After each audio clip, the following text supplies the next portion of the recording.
तपाईँहरूले यसरी मेरो जितको लागि तपाईँहरूले यसरी सेलिब्रेसन गर्नुभएकोमा है मलाई पनि एकदम उत्साह खुसी लाग्यो।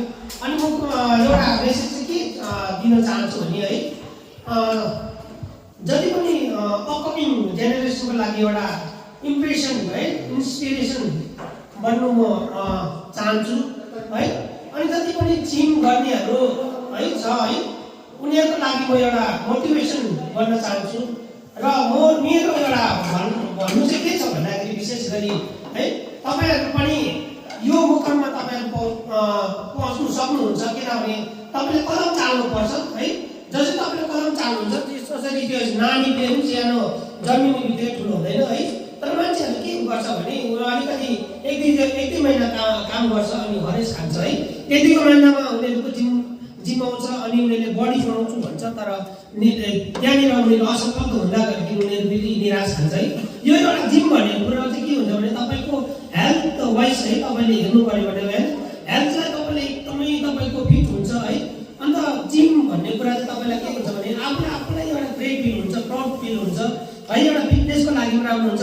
अनि तपाईँहरूले लुगाहरू लाउँदा पनि एउटा क्या चटक्कै के भन्छ तपाईँलाई फिट हुन्छ है। अनि त्यति मात्रै नभए तपाईँको हेल्थलाई तपाईँले एकदमै स्वास्थ्यलाई तपाईँले के भन्छ राम्रोसँगले तपाईँले केयर गर्नु सक्नुहुन्छ है। अन्त तिमीले अर्को कुरा के गर्छ भन्दाखेरि विशेष कुरा चाहिँ के हुन्छ तपाईँले एक्टिभनेसले बढाउँछ है। अनि तपाईँलाई के हुन्छ भने जब तपाईँहरू जिममा आउनुहुन्छ है जब अर्कोले 5 केजी गरेछ भने तपाईँलाई एउटा मोटिभेसन हुन्छ है। ऊभन्दा त म बेसी गर्छु भन्ने है एउटा च्यालेन्जिङ भन्ने कुरा पनि हुन्छ है। र यसरी नै तपाईँहरूले च्यालेन्ज गर्दाखेरि के हुन्छ भने तपाईँलाई एउटा सेल्फ कन्फिडेन्स हुन्छ। सेल्फ कन्फिडेन्सले के गराउँछ भने तपाईँलाई त्यो एउटा मञ्चमा पुऱ्याउँछ, एउटा स्टेजमा पुऱ्याउँछ है। तपाईँले त्यो स्टेजमा पुऱ्याइसकेपछि तपाईँलाई के फिल हुँदो रहेछ भन्दाखेरि मेरो अनुभवमा चाहिँ म त एउटा गोल्ड म हासिल गर्छु भनेर है तपाईँको टार्गेट हुन्छ।